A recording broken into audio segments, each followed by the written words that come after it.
Hi guys, it's Ameriie. Today I wanted to share with you my favorite covers. Actually, it would be more like some of my favorite covers because there are so many gorgeous covers out there. These books were not cover buys, but they certainly helped. I'm not going to really get into what the books are about because I have discussed some of these books before, whether it was in a wrap-up or a book haul and such, so I will just stick to why I love the covers. My Lady Jane by Cynthia Hand, Brody Ashton, and Jody Meadows. I love the juxtaposition of modern and historical with this cover. It's not an actual historical photo, but it's made to look like one. And then you have this strong modern font on top. It reminds me of a great Instagram picture. That's what it looks like, and I just love it. The Girl with the Gifts by M.R. Carey. I love the way that the book captured what the story is about without giving away too much. It focuses more on the emotional resonance. Now, I haven't read this novel yet, but I know that it's about, well, wait a minute. I know a little more than what the synopsis would say.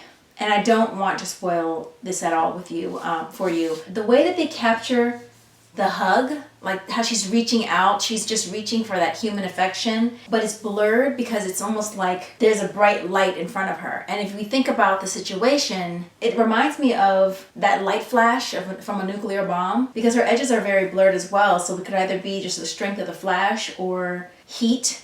Radiation. I really want to read this. The Bees by Lillian Paul. Loved this novel so much, and I love that. Can you see the iridescence? It's so gorgeous. It's raised. Blue is my favorite color, but sea green, that robin's egg blue, is probably my favorite within the blue shades. The back, accept, obey, serve. V.E. Schwab's A Darker Shade of Magic. Love the cover for this too. It really shows you the whole parallel universe situation, parallel Londons. It's really a parallel world. It's not just London, but they're connected through Londons. And then you have Kel traveling from one, stepping into the next. I love maps. I was obsessed with maps before. The graphic is really strong, but because of the font of the name, the title, and then also the maps, I can just tell that there was a lot of thought put into the typography. And I love the type that was used within the book too. I think I was looking for the name before. I love the type that they used within the novel as well as the type that they used outside. It's just a gorgeous book.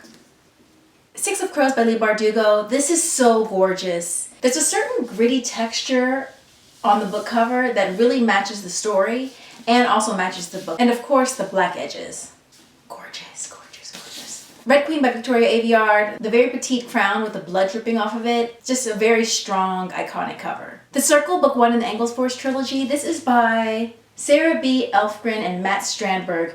This is actually translated, I believe this is Swedish. It's a horror novel, and it also looks gorgeous naked. I love textured hardcovers, like where the book actually is textured. It's not necessarily that smooth surface, but where it's just all one thing. And white and cream, striking. I have to get the baby dressed.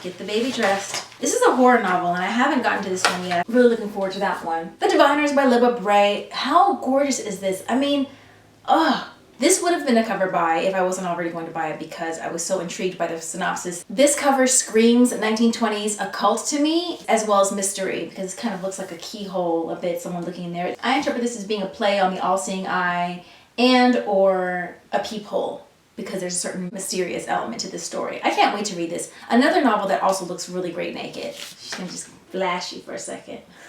All the Birds in the Sky by Charlie Jane Anders. There's a certain quirky antique look to the cover, which reminds me of like Calico, Little House on the Prairie, something vintage, perhaps from the 40s. It kind of actually looks like the print on like a 1940s or 1950s dress. That's the feel, which is really unexpected because the novel is a sci-fi fantasy blend that takes place in current day. But the story is quite whimsical, so it does match the cover. Another gorgeous cover, 100 Sideways Miles by Andrew Smith. The blue is so rich. The brown of the horse, the lines on the horse, very stark, very clean. It reminds me of a movie poster. And the horse is actually falling because it's part of the story. It's just a beautiful cover. I've never been big on people covers. I usually don't really care for people on the covers of my books. However, I think the Infernal Devices covers are so gorgeous, and this one was just like, beautiful. There's a certain iridescence that the cover has. Well, the people on the covers are very attractive, but besides that,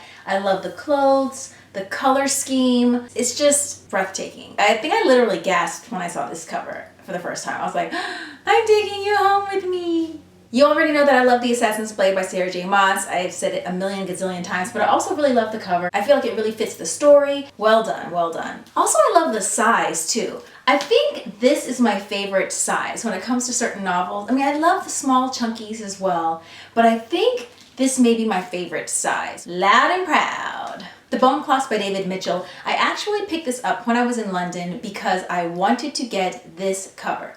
I love the US edition as well. Maybe I'll show you right here what the US edition looks like. I really liked it. I thought it was fantastic. But when I saw this cover, I was like, no, I have to get this one.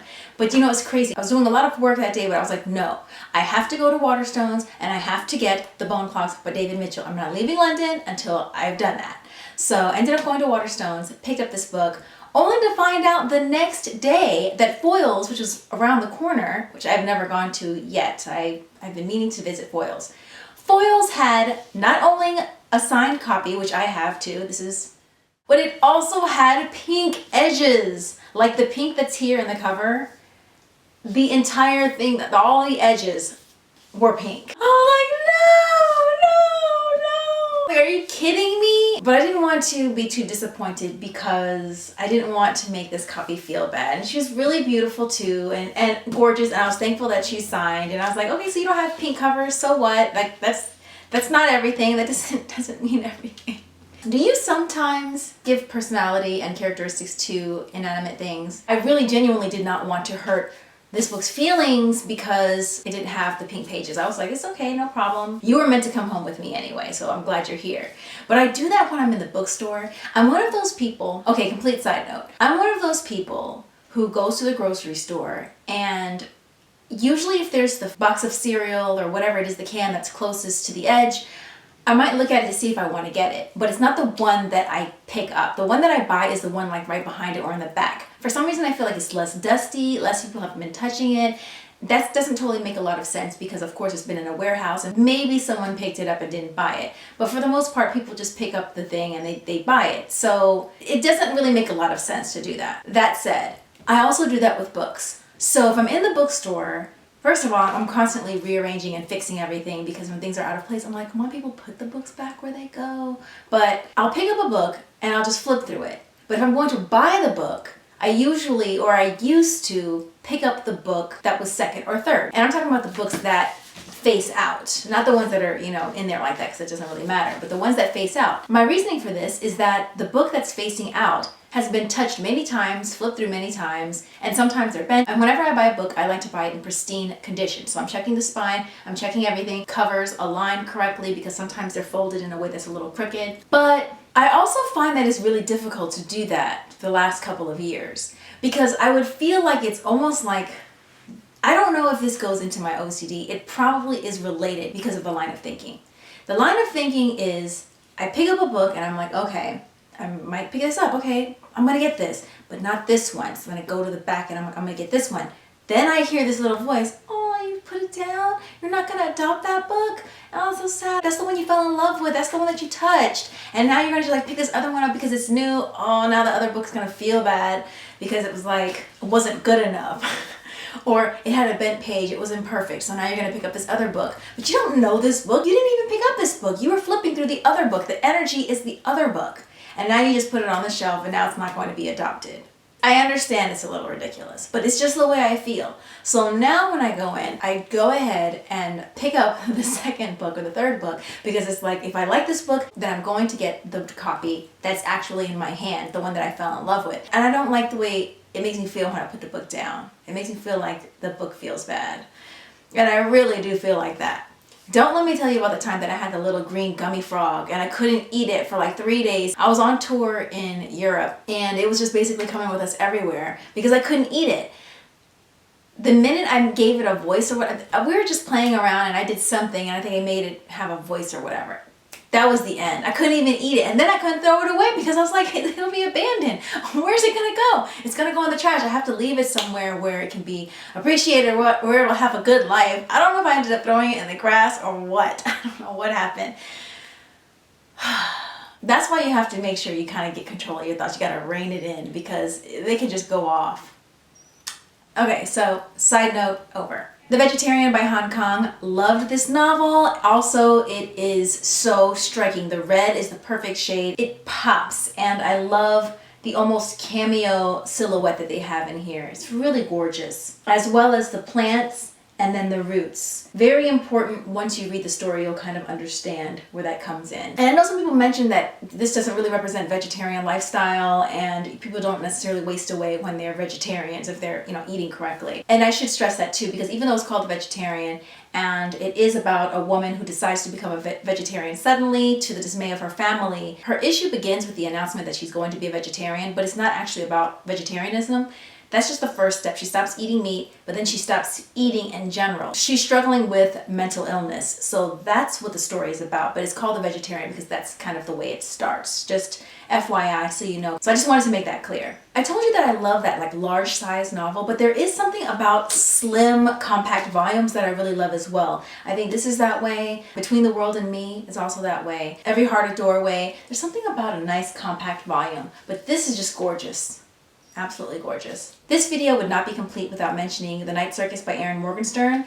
This is just gorgeous. I just love this color combination. It's one of my favorite color combinations, white, pink, and black. It's so Parisian. It's just so perfect. And not only that, they also included them in the end pages. And the book looks great naked. Really, really pretty. I've yet to read this novel. I read a little of it about 4 years ago when it first came out. And I enjoyed it, but then I kind of put it down and went to something else. I didn't get that far in. I think I was on page 58. So I want to go back in. I'm going to have to start all over again and read it, but it's really beautiful. The Blessed by Tanya Hurley is so cool. The girl actually reminds me of that actress. What's her name? She was in a movie called Chloe, I think. I think she was in Big Love, the TV show. Such a cool cover. The end pages are gorgeous. You have skulls and roses, really cool geometric graphics. But the coolest thing about the flap jacket is that it's reversible. So you have this here, and then you have this on the inside. The cover is freaking amazing. For a long time I had this on display because I just thought it was really cool, and I was kind of used to seeing the other one, and I flipped it. So every now and then I'll just flip them and look at this side. So I believe those were 16 books. I actually had more, but I ended up cutting a few down just so it wouldn't be too long of a list. I hope you enjoyed those. Let me know in the comments below some of your favorite book covers, whether or not they're part of the books that I showed you. I would love to know some of the things that caught your attention. Oh, you know what? I forgot. The covers for the Jane Austen box set, that would be a big time cover buy. Actually, how can I not include that, right? I have to include them. Okay, yeah. I was actually going to haul these, and I just haven't done it yet. And yes, that's why you have yet to see these. But I'll show you now. This is not part of the Penguin collection, but this is really a gorgeous book. Great Expectations. I picked this up from the last bookstore in LA, which has lots of vintage books. Remember we had this conversation about vintage books, touched books, and all these things like that? For some reason, this store, I make an exception with this. But this is just a gorgeous copy of Great Expectations. Gold leaf pages. And pages, and it comes with a little bookmark too. And then the Jane Austen Penguin editions, which are really gorgeous. I've heard that you have to be careful though, because I saw someone say that the ink transfers. I haven't had that experience yet, but I've made a mental note of that. So beautiful. This is an absolute cover buy. Yes, I do want to read all of Jane Austen's works. I've read some of them in the past, but I can't remember anything. But having this entire collection was a complete cover buy splurge. And I don't regret it one bit. So now we're really finished with my favorite covers. Let me know in the comments below, again, what covers that you love. Don't forget to like the video. If you liked it, please share the video, and don't forget to subscribe. Until next time, I will see you later. Bye! Sheet masks. Love these. Actually picked these up in Korea. Well, one of them. The Real Solution, I picked it up in Korea. My mom, sister, and I went to look for some beauty products, specifically sheet masks, and we picked up several of these. My mom sent me this one here by Master Lab. She sent a whole bunch. It's by Tony Moly.